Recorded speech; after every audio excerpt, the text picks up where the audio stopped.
আজকে আমরা ক্লাস করব হোম ট্যাবের align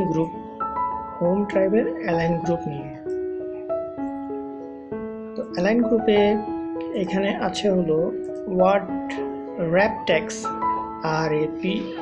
WRAP wrap text, merge and center, align text left, center, align text right, decrease indent, increase indent, top align, middle align, bottom align, orientation। দেখে নিই এগুলো। দেখুন, এটা হলো অ্যালাইনমেন্ট গ্রুপ। এই গ্রুপের মধ্যে এই অপশনগুলো আমরা আজকে দেখব। তো প্রথমে আমরা র্যাপ টেক্সট, এটা কি, এটার কাজ হলো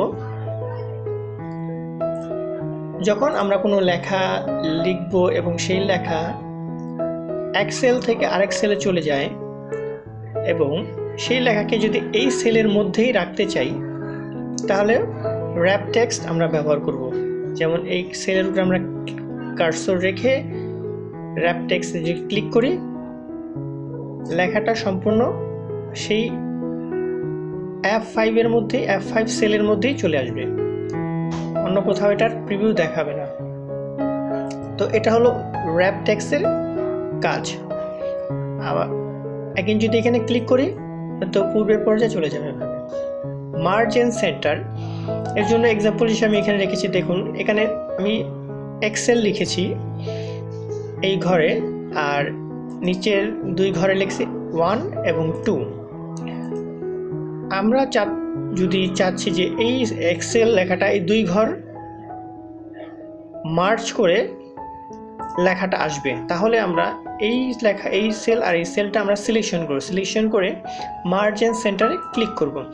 ক্লিক করা মাত্রই আমাদের এই এক্সেল লেখাটা এই দুই লেখার মাঝখানে চলে আসবে।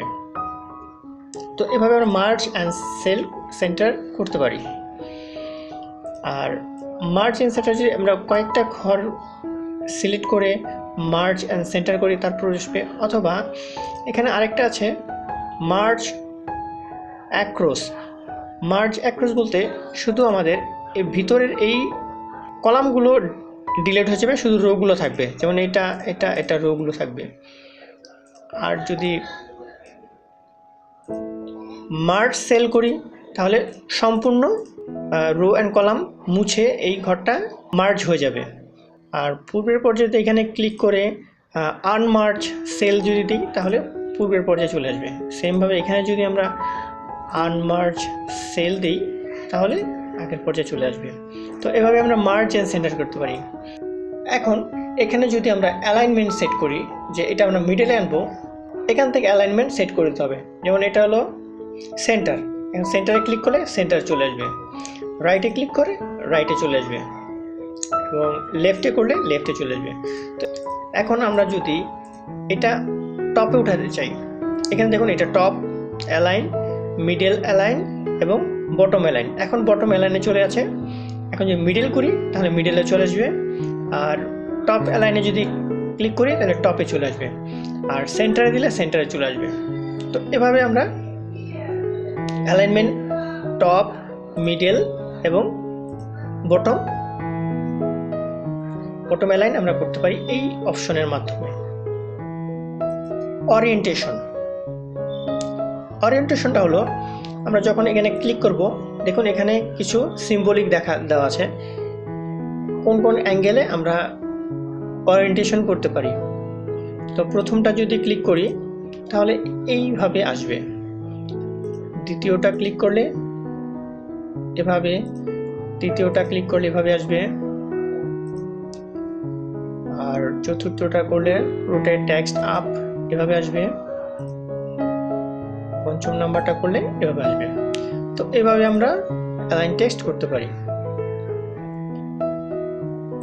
পূর্বের পর্যায়ে চলে আসতে হলে এখানে আরেকবার ক্লিক করলে পূর্বের পর্যায়ে চলে আসবে। নেক্সট এখানে আসতেছে ডিক্রিজ ইন্ডেন্ট এবং ইনক্রিজ ইন্ডেন্ট। তো আমরা যদি ইনক্রিজ ইন্ডেন্টে চাপ দিই তাহলে দেখুন লেখাটা সামনের দিকে চলে যাচ্ছে। লেখাটা কিন্তু এই সেলেই আমাদের লেখা হয়েছে, বাট লেখাটা চলে আসছে সামনের দিকে। এবং ডিক্রিজ ইনডেন্ট দিলে এটা আবার পূর্বের পর্যায়ে তার সেলে চলে আসবে। তো এটা হলো ইনক্রিজ ইনডেন্ট এবং ডিক্রিজ ইনডেন্টের কাজ। আর এই ছোট্ট বাটনে যদি ক্লিক করি তাহলে আমাদের অ্যালাইনমেন্টের যে বক্সটা আছে সেই বক্সটা এখানে চলে আসবে, ফরম্যাট সেলটা চলে আসবে অ্যালাইনমেন্টের। তো এখান থেকে আমরা এভাবে রোটেশন করতে পারি, ওরিয়েন্টেশন করতে পারি। দেন এখানে ধরে চেপে ধরে যদি এভাবে রাখি, ওকে দিই, চলে আসবে। অ্যাগেন যদি এখানে যাই, পূর্বের পর্যায়ে এখানে রাখি, ওকে দিই, পূর্বের পর্যায়ে চলে আসবে। তারপরে এখান থেকে আমরা র্যাপ টেক্সটও করতে পারি, শ্রিঙ্ক টু ফিট, তারপরে মার্জ সেল, এখান থেকেও আমরা অপশন ব্যবহার করতে পারি।